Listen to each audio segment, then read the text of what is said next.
আসসালামু আলাইকুম রহমতুল্লাহ বারাকাতু। আজ 18ই আষাঢ় 1428 বঙ্গাব্দ। আমি ফরহাদ আজকে হাজির হয়েছি নবম দশম শ্রেণীর শিক্ষার্থীদের জন্য বাংলা সাহিত্য থেকে কবির চৌধুরীর পয়লা বৈশাখ এই প্রবন্ধটির দ্বিতীয় পর্ব নিয়ে তোমাদের সকলকে স্বাগত জানাচ্ছি। গত পর্বে উপস্থাপন করেছিলাম 117 পৃষ্ঠা এই দিনটি পালন করছে, এই দিনটি পালন করে আসছে আজকে এর পর থেকে। কিন্তু পালা বদলের কথা বলছিলাম। ঊনবিংশ শতাব্দীর শেষার্ধে ব্রিটিশ ঔপনিবেশিক রাজত্বের দিনগুলোর এক পর্যায়ে বাংলা নববর্ষ পালনের মধ্যে এদেশের শোষিত ও পরশাসিত জনগণের চিত্তে স্বাদেশিকতা ও জাতীয়তাবাদী চেতনার প্রতিফলন ঘটেছিল। এখন কথা হলো ঊনবিংশ শতাব্দী কোনটা? আমরা এখন আছি হলো একবিংশ শতাব্দী। তাহলে বোঝা যাক ঊনবিংশ শতাব্দী কোনটি। শেষার্ধে, শেষার্ধে বলতে বোঝায় পশ্চাদে, নাভি হতে পা পর্যন্ত দেহের অংশ। মানব দেহের অংশ যদি বলি তাহলে এখান থেকে এদিকে হলো প্রথমার্ধ, আর এখান থেকে শেষের দিক হলো শেষার্ধ। কিন্তু এখানে বলছে ঊনবিংশ শতাব্দীর শেষার্ধে, তাহলে 1860-70 এর পর থেকে ঊনবিংশ শতাব্দীর শেষার্ধে ঔপনিবেশিক হলো বিদেশি শাসক কর্তৃক অধিকৃত, মানে বিদেশিরা যখন আমাদের শাসন করে তখন সেটা হলো ঔপনিবেশিক। যদিও সে সময়কার মুসলিম মানুষে এর কোনো গভীর বা প্রত্যক্ষ অভিঘাত লক্ষ্য করা যায় না। বিংশ শতাব্দীর প্রথমার্ধে এখানে মানুষে বলতে মনস যোগ এভাবে শব্দটি সংস্কৃতে গঠিত। এর অর্থ হলো মনে, চিত্তে। আর প্রত্যক্ষ, প্রতি যোগ অক্ষ, প্রত্যক্ষ, প্রতি মানে হলো সামনে, আর অক্ষ হলো চক্ষু, মানে চোখের সামনে যা ঘটে সেটা হলো চাক্ষুষ, দৃষ্ট। অভিঘাত মানে হলো আঘাত। বিংশ শতাব্দী কোনটা? তাহলে 1947, 1948 এইটা হলো বিংশ শতাব্দী। আর আমরা এখন যেটা আছি 21 শতক। প্রথমার্ধে, বিংশ শতাব্দীর প্রথমার্ধে তাহলে হলো 50-এর এদিকে, যেমন 1920, 1905 এগুলি হলো প্রথমার্ধ। বাংলা নববর্ষ উদযাপনকে অবলম্বন করে তার জাতীয়তাবাদী অনুষঙ্গের সঙ্গে যে সাম্রাজ্যবাদ বিরোধী চেতনা যুক্ত হয়েছিল একটু লক্ষ্য করলেই তা বোঝা যায়। 1947-এ উপমহাদেশ বিভক্তির ফলে পাকিস্তান সৃষ্টির পর সেদিনের পূর্ব পাকিস্তানে বাংলা নববর্ষ উদযাপন নিয়ে, পূর্ব পাকিস্তান মানে বর্তমান বাংলাদেশ, উদযাপন নিয়ে তৎকালীন নয়া উপনিবেশবাদী ক্ষীণদৃষ্টি ধর্মান্ধ পাকিস্তানি শাসকবর্গ যে মনোভাব প্রদর্শন করেন তা একই সঙ্গে কৌতূহল উদ্দীপক ও ন্যাক্কারজনক।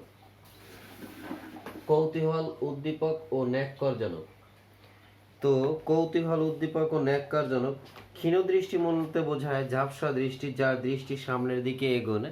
এখানে যারা ক্ষীণদৃষ্টি বলতে চোখের দৃষ্টিকে বোঝানো হয় না, যারা সামাজিকভাবে পিছিয়ে তাদের বলা হয়েছে। ন্যাক্কারজনক মানে অত্যন্ত ঘৃণাজনক। তখন এ অঞ্চলের শিক্ষিত মানুষ ধর্ম ও সম্প্রদায় নিরপেক্ষভাবে একটি প্রতিবাদী মনোভাব নিয়ে পরম উৎসাহ ভরে বাংলা নববর্ষ উদযাপন করেছে। এর মধ্য দিয়ে তারা তাদের বাঙালি জাতীয়তাবাদী চেতনাকে তুলে ধরেছে, তাদের স্বতন্ত্র সাংস্কৃতিক পরিচয় ঘোষণা করেছে, তাদের দীর্ঘদিনের ধর্মনিরপেক্ষতার আদর্শের প্রতিফলন ঘটিয়েছে। এখন কথা হলো এখানে পরম শব্দের অর্থ হলো শ্রেষ্ঠ, মহান, আর ইংরেজি স্ত্রীলিঙ্গে হবে পরমা, পরমা। আজ স্বাধীন বাংলাদেশেও এই দিনটি নানা কর্মকাণ্ডের মধ্য দিয়ে উৎসবমুখর হয়ে ওঠে। ব্যবসায়ী মহলে হালখাতা ও মিঠাই বিতরণের অনুষ্ঠান তো আছেই, তবে হালখাতাটা এখন যে পর্যায়ে চলে আসছে এটা বিলুপ্ত হয়ে যাচ্ছে প্রায়। হালখাতাটা আমি ছোটবেলায় দেখছি, যার বৎসর শেষে 2000 টাকাও বাকি থাকতো তাকেও দোকানি মিষ্টি খাওয়াতো, মিষ্টি মুখ করাতো, নতুন করে পৃষ্ঠা শুরু হতো। সেটা এক মানে আনন্দের বিরাট ব্যাপার। হালখাতার দিন হাটে যেতে চাইতাম। এটা সব ঘরেই হতো গ্রাম অঞ্চলে। হালখাতার দিন হাটে যাবে, কারণ মিষ্টি খাওয়াবে। মানে সেটা সেদিন একটা অন্যরকম আমেজ থাকতো বাজারে, হাটে অন্যরকম একটা দিন। মানে সেই সময় তো আমরা আসলে ওই যে রোডের উপরে জাল খাওয়াইতাম না, বা এই বেলুন টেলুন ফুটাইয়া লাফাই লাফাই এগুলি বিশ করে কিছু হতো না। পাতলা রঙিন কাগজ আছে, ওইটা কেটে একটু দোকান সাজাইতো এই, আর মিষ্টি খাওয়া হতো। হাটে প্রত্যেক দোকানে যেহেতু ঘটনাটা ঘটতো, তাহলে ওদিন হাটে অনেক বেশি ভিড় থাকতো। মানে ব্যাপারটাই আলাদা। এখন তো অনেকে দেখা যায় ওই রোডের উপরে জাল খাওয়াবে, তারপরে এই নিয়ে ঘুরবে, যে কি বলে খাড়ই বলি আমরা, এইসব এই যে লোক দেখানো পহেলা বৈশাখ, এটা কিন্তু তখন ছিল না, অবশ্যই ছিল না, 100% ছিল না। তার পাশাপাশি আছে নানা ধরনের ক্রীড়া প্রতিযোগিতা, প্রদর্শনী ও মেলার আসর, সঙ্গীতানুষ্ঠান, কবিতা আবৃত্তি, আলোচনা সভা, বক্তৃতা, ভাষণ ইত্যাদি। তবে যে গ্রাম বাংলা ছিল পয়লা বৈশাখের আনন্দ অনুষ্ঠানের প্রাণকেন্দ্র, আজ অর্থনৈতিক কারণে শহরে, বিশেষভাবে রাজধানী ঢাকায় পয়লা বৈশাখকে উপলক্ষ করে এখন যে চাঞ্চল্য, আনন্দ, উৎসব দেখা যায় তা নিতান্তই মেকি। লেখক নিজেও কিন্তু বলছেন যে এটা কিন্তু নিতান্তই মেকি। মেকি শব্দটা হলো, এটা আরবি মক্র শব্দ থেকে আসছে। এর অর্থ হলো খাঁটি নয় এমন, যা লোক দেখানো। এ কথা বলা যাবে না, কিন্তু তার মধ্যে মধ্যবিত্ত ও উচ্চবিত্ত নাগরিকের বুর্জোয়া ও বিলাস ফ্যাশনের একটি বড় অংশ কাজ করছে, সে কথা মানতেই হবে। বুর্জোয়া এটা অষ্টাদশ ঊনবিংশ শতকে, আচ্ছা এটা পরে বলে দেব, যাজ্ঞা বলেই দিই নাকি। বুর্জোয়া হলো ইংরেজি শব্দ বর্জিয়স। অষ্টাদশ ও ঊনবিংশ শতকে মধ্যবিত্ত শ্রেণী পুঁজিবাদী ও সমাজ ব্যবস্থার প্রতিপত্তিশালী। এটা হলো ফ্রান্সে, এই বুর্জোয়াবাদীটা সৃষ্টি হয় প্রথমত ফ্রান্সে। আর ফ্যাশন ইংরেজি শব্দ FASHION, ফ্যাশন, ফ্যাশন অর্থ হলো চাল চলন, রীতিনীতি। পয়লা বৈশাখকে এই অবস্থা থেকে উদ্ধার করা প্রয়োজন। বৃহত্তর জনজীবনের সঙ্গে শ্রমজীবী মানুষের আন্তঃসত্ত্বার সঙ্গে এই রাখি বন্ধনকে আবার নতুন করে বাঁধতে হবে। আন্তঃসত্ত্বার,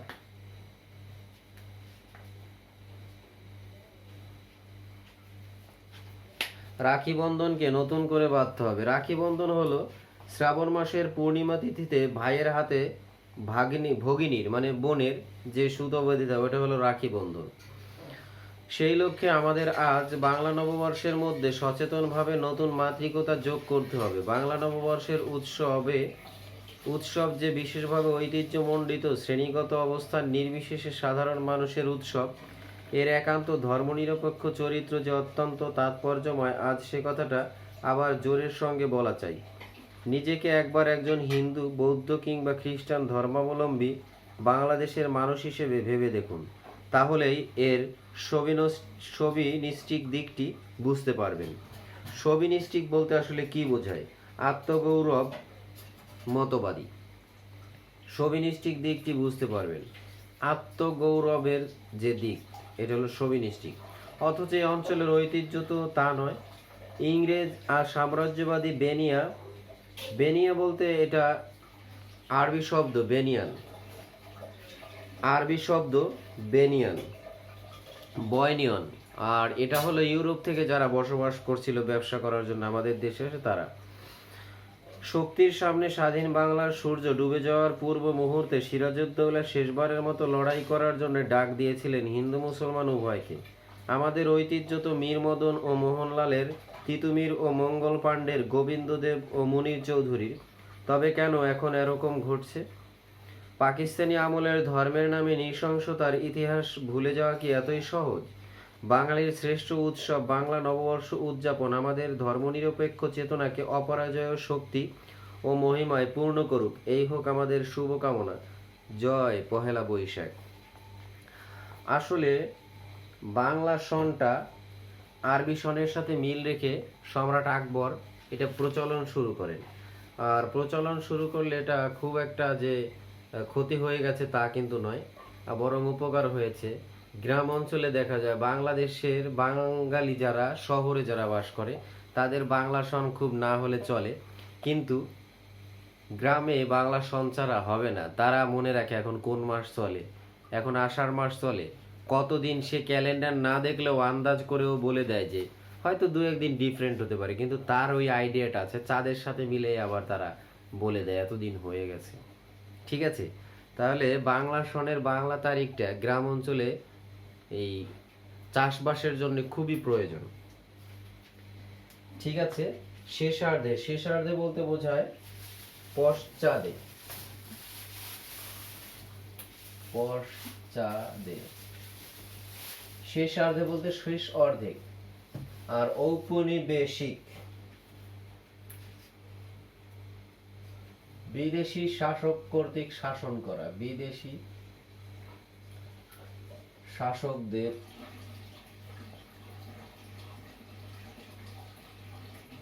দখল, বিদেশি শাসকদের দখল, অন্যভাবে দখল করে, দখল করে বাস করে। মনস,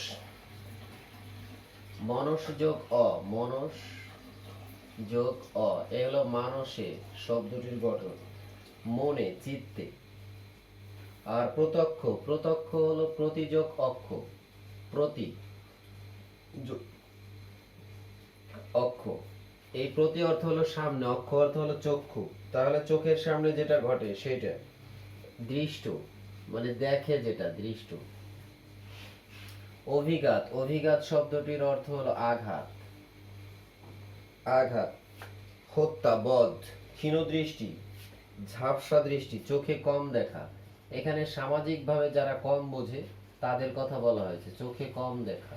ওকে, তারপরে নেককারজনক, নেককারজনক বলতে বোঝায় যে ক্ষীণ দৃষ্টির মতোই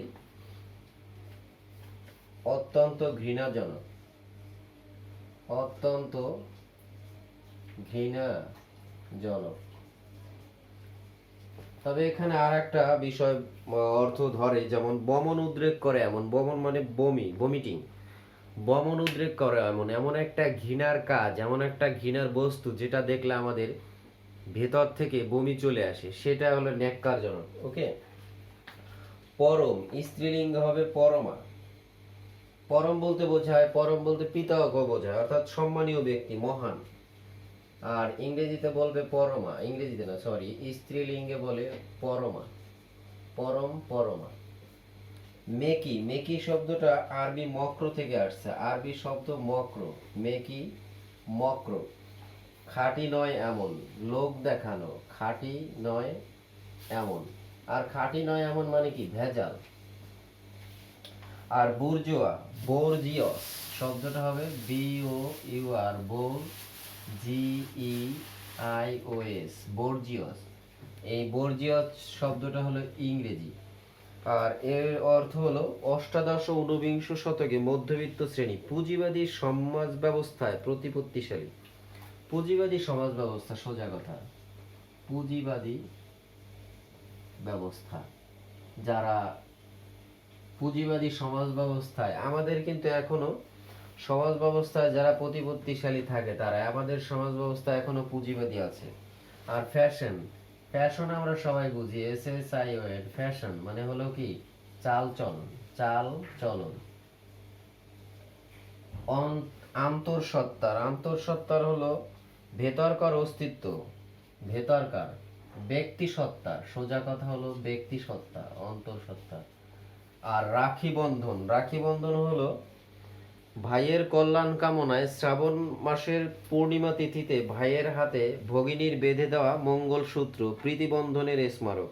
রাখি বন্ধন তাহলে প্রীতিবন্ধনের স্মারক, শ্রাবণ মাসের পূর্ণিমায় তিথিতে প্রীতিবন্ধনের স্মারক। শ্রাবণ মাসের পূর্ণিমা তিথিতে ভাই তার ভাইয়ের হাতে বোন যে কল্যাণমূলক একটা সুতো বেঁধে দেয়, ওইটাই কি, রাখি বন্ধন। শোভিনিস্টিক, আত্মগৌরব মতবাদী, আত্মগৌরব মতবাদী।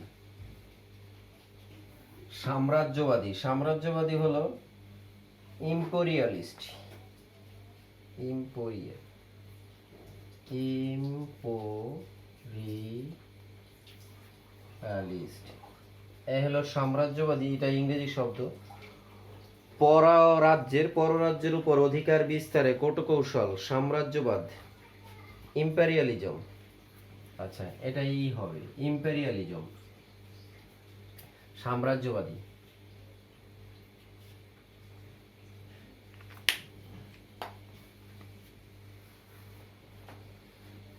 সাম্রাজ্যবাদ ইম্পেরিয়ালিজম, আর সাম্রাজ্যবাদ ইম্পেরিয়ালিস্ট। ইম্পেরিয়ালিস্ট, ঠিক আছে। একটা বিশেষণ আর একটা নাউন। বিশেষ্য অ্যাডজেক্টিভ। কূটকৌশল, কূটকৌশল বলতে বোঝায় হলো, এই কূটকৌশল বলতে একটা আছে দুই ধরনের। একটা হলো উন্নয়নমূলক কূটকৌশল থাকে, বহির্বিশ্বের সাথে মানুষের সাথে যে আদান প্রদান থাকে, কূটনীতি, সেটা। আর একটা নীতি আছে কূটনীতি, যেটা মানুষের ক্ষতি করে, কূটকৌশল। আর বেনিয়া, এটা আরবি শব্দ বয়নিয়ন, আরবি বয়নিয়ন, এ হলো বেনিয়া। আর এই বেনিয়া বলতে বোঝায় ইউরোপীয় ব্যবসায়ীর প্রতিনিধি, এজেন্ট হিসেবে নিযুক্ত ছিলেন।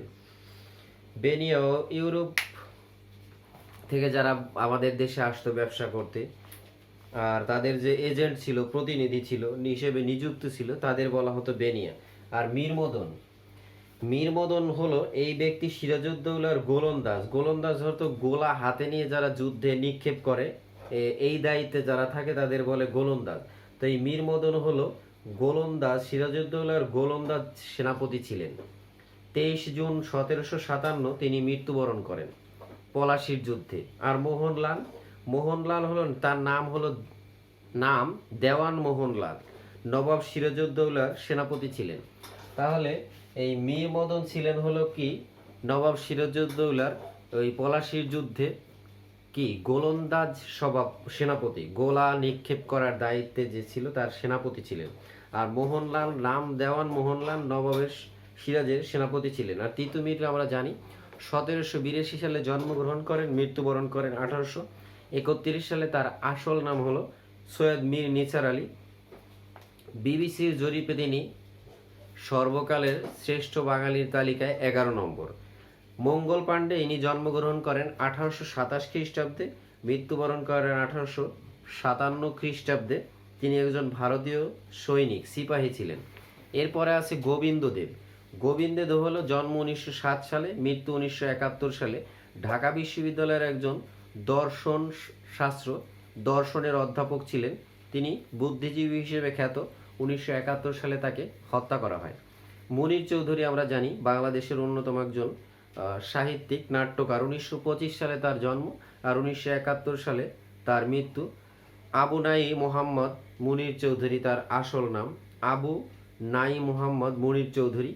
ইংরেজিতে পড়াশোনা করেছিলেন যদিও, কিন্তু তিনি বাংলা সাহিত্যে নাট্যকার হিসেবে খ্যাত। আর অপরাজয় একটা শব্দার্থ আছে। অপরাজয় শব্দটার অর্থ হলো নপরাজয়, নয় ও বহুব্রীহি সমাসের উদাহরণ, পরাজিত করা যায় না এমন, এক কথায় প্রকাশ। আর হালখাতা, নববর্ষে নতুন হিসাব লেখার খাতা যেটা, সেটাকে বলে হালখাতা। জাতীয়তা বলতে যেটা বোঝায় সেটা হলো স্বজাত্য, নিজের জাত বৈশিষ্ট্য প্রকাশ করে এমন, স্বাদেশিকতা, নিজস্বতা। তো আজকে এই পর্যন্ত, পরবর্তী পাঠ নিয়ে আবার দেখা হবে। আর তোমাদের সকলকে হালখাতার দাওয়াত রইল। এই ঐতিহ্য তোমাদেরই টিকিয়ে রাখতে হবে। আল্লাহ হাফেজ।